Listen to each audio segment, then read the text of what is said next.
She used to be the kind of woman who could fall asleep anywhere, on a bus, in the break room at work, even sitting upright in a waiting chair. But lately, sleep had turned into a stranger. Nora was a nurse. Long shifts, long nights, endless emergencies. That was normal. What wasn't normal was the silence that followed her home. Her best friend, Daniel, had disappeared. One day he was there, calling, texting, laughing with her about the small stuff. The next day, nothing. No goodbye. No clue. Just absence. At first she thought he was avoiding her. Maybe angry, maybe busy. But the police reports, the unanswered calls, the nights staring at her phone. They told her the truth. Daniel was gone. And with him went her sleep. She would lie in bed, staring at the ceiling, waiting for the exhaustion to win. It never did. Hours passed. Her mind replayed every conversation, every possible mistake. Did she miss something? Could she have stopped it? The guilt was a heavy blanket. The silence was worse. By the third week, her body trembled with fatigue. She worked on autopilot, barely holding it together. Patients noticed, her supervisor noticed, and Nora noticed the bags under her eyes, the way her hands shook when she poured coffee. That was when she found it. A small shop, tucked between a bakery and a locksmith, on a street she didn't normally walk. Its window was dusty, filled with things that didn't belong together. Candles, teacups, dolls with cracked faces. She almost walked past, but something stopped her. Inside, the air smelled of lavender and old paper. A woman behind the counter looked up, her eyes sharp, as if she'd been expecting Nora. "You're tired," the woman said. Not as a question, as a fact. Nora wanted to argue, but her body betrayed her with a weary sigh. The woman disappeared into the back and returned with a plain white pillow. Nothing special, no brand tag, no packaging, just soft fabric, cool to the touch. "This will help you sleep," the woman said. Nora almost laughed. A pillow? That was it?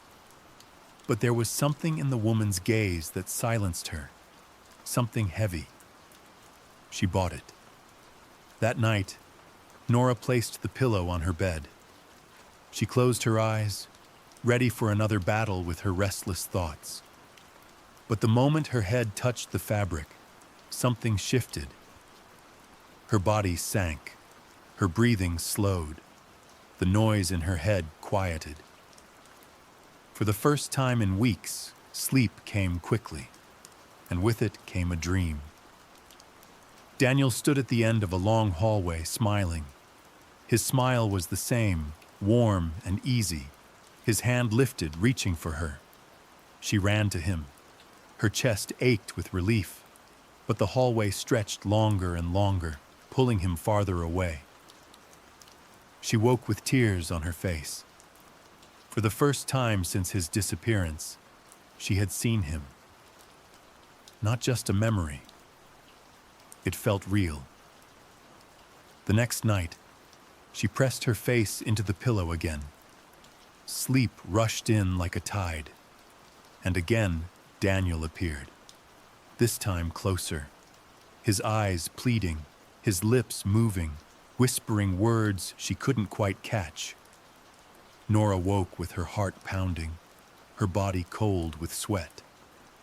It didn't matter. She wanted more. The dreams became her secret addiction. Every night, the pillow pulled her under. Every night, Daniel was waiting. Sometimes he smiled. Sometimes he looked broken. But he was always there. She stopped fearing sleep. She craved it. At work, she counted the hours until she could lay her head down again. Coffee couldn't keep her steady anymore. The only thing that mattered was getting back to him. But the dreams began to change. One night, she found herself in a small room with peeling wallpaper. Daniel sat in the corner, knees pulled to his chest. His eyes were hollow. His voice cracked. "They took me," he whispered. "Who?" "Daniel." "Who?" But before he could answer, the lights flickered and the walls groaned like they were alive. A shadow slid across the ceiling, long and sharp, reaching for him. Nora screamed and tried to run to him, but her legs wouldn't move. The shadow swallowed him, and she woke up gasping, her throat raw. Her pillow was damp with sweat.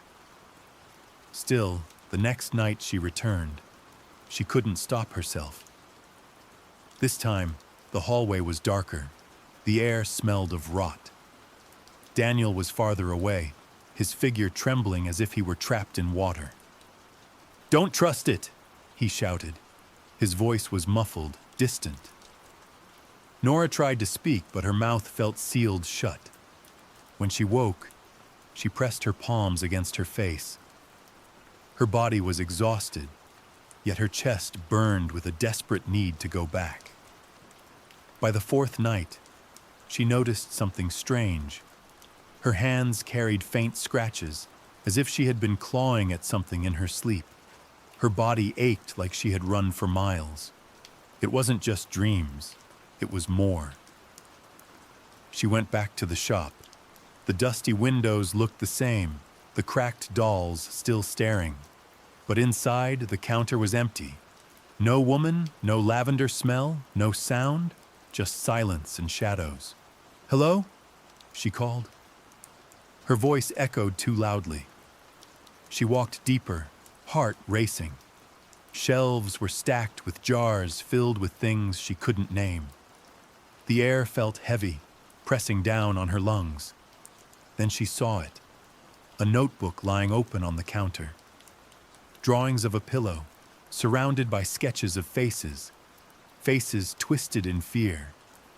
Her hand trembled as she closed it. When she turned to leave, the woman was suddenly there, standing in the doorway. "You shouldn't be here," the woman said, her voice sharp. "What is happening to me? The dreams. Daniel. What is this?" Nora's words spilled out in a rush. The woman's eyes softened, but her tone didn't. "You asked for sleep. You didn't ask for truth. Dreams are doors, child, and doors don't always open where you want them to." Nora's stomach dropped. "Is Daniel alive?" she whispered. The woman didn't answer. She only looked at Nora with pity.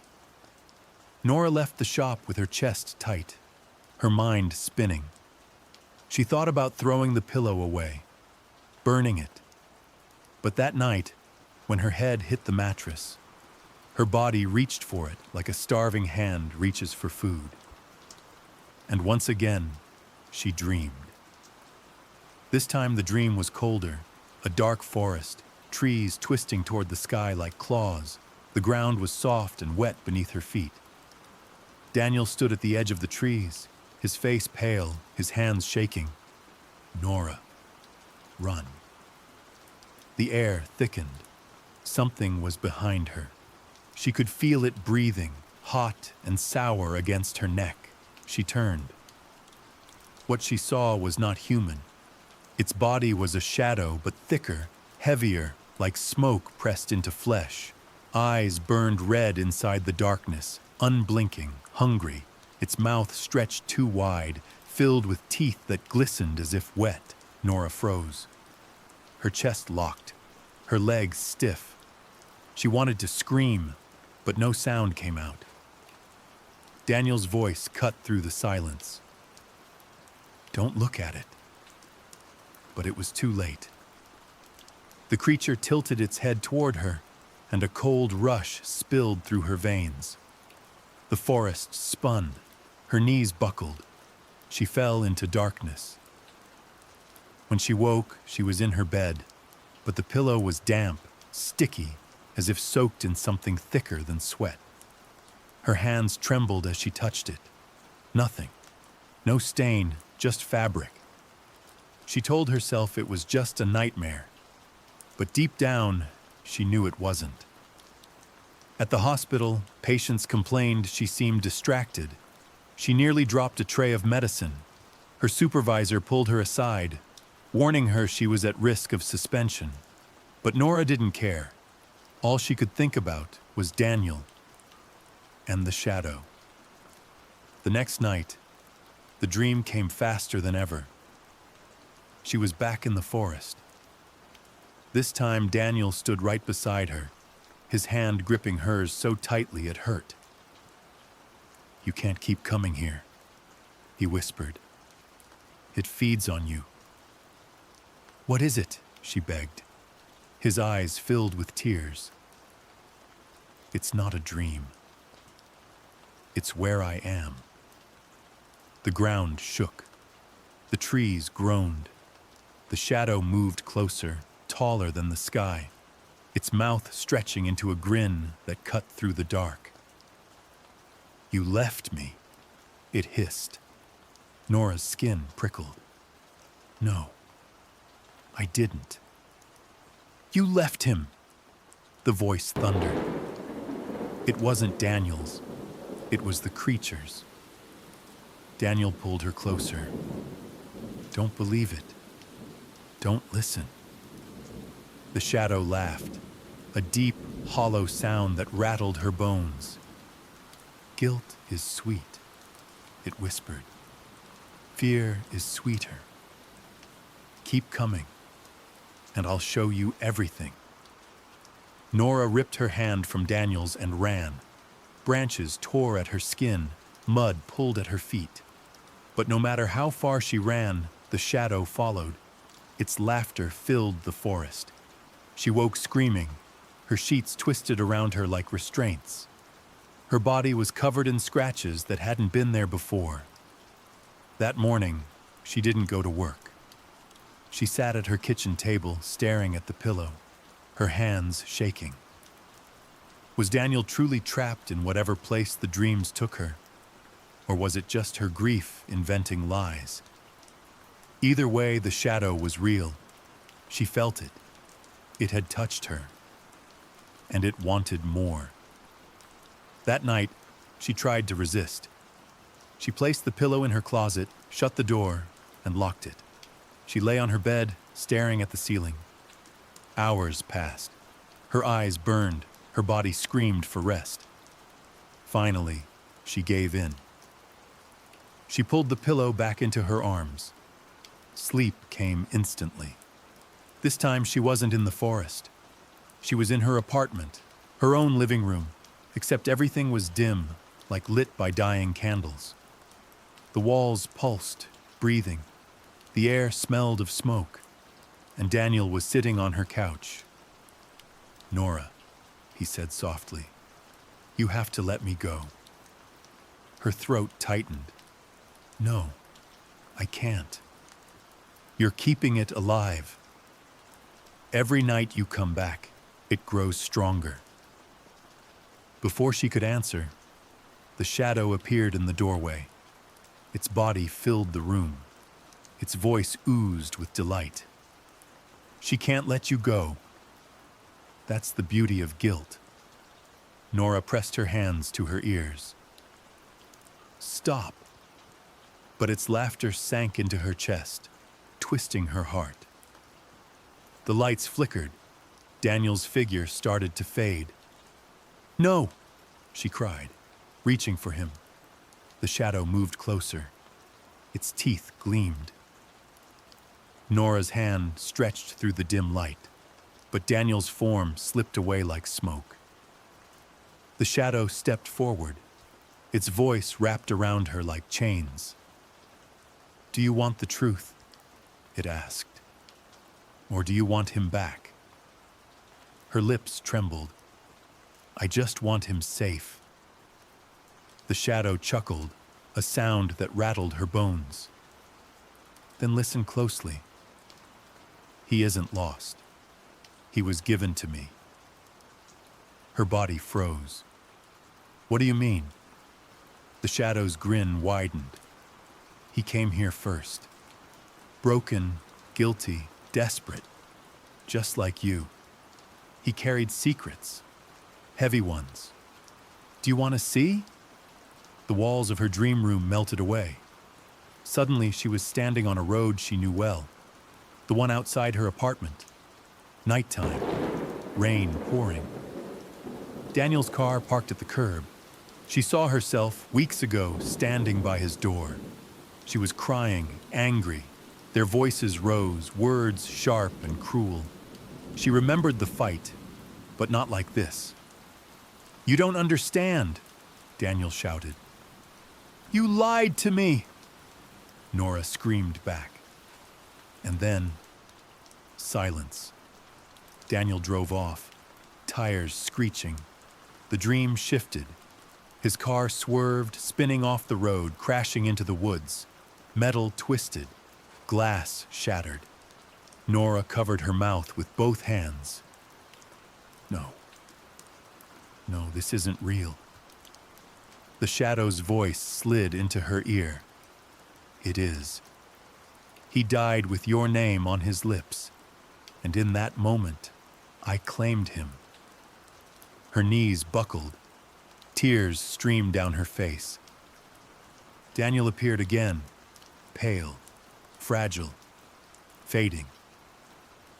"Nora, it wasn't your fault." But she couldn't breathe, couldn't think.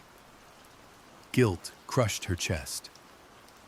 The shadow leaned closer, its teeth inches from her face. "Blame feeds me. Regret feeds me. You brought yourself here, and you'll keep coming back because deep down you want to." Nora screamed, forcing her legs to move. She grabbed Daniel's arm, pulling him close. "I'm not leaving you." His eyes filled with sorrow. "You can't save me. But you can save yourself." The ground split open beneath them. Fire, screams, endless whispers rose from the dark. The shadow howled, stretching taller, stronger. Nora clutched Daniel tighter. "Tell me what to do." His voice was faint, breaking apart. "Wake up. Let me go." Her chest cracked with pain. Every part of her wanted to fight, to hold on.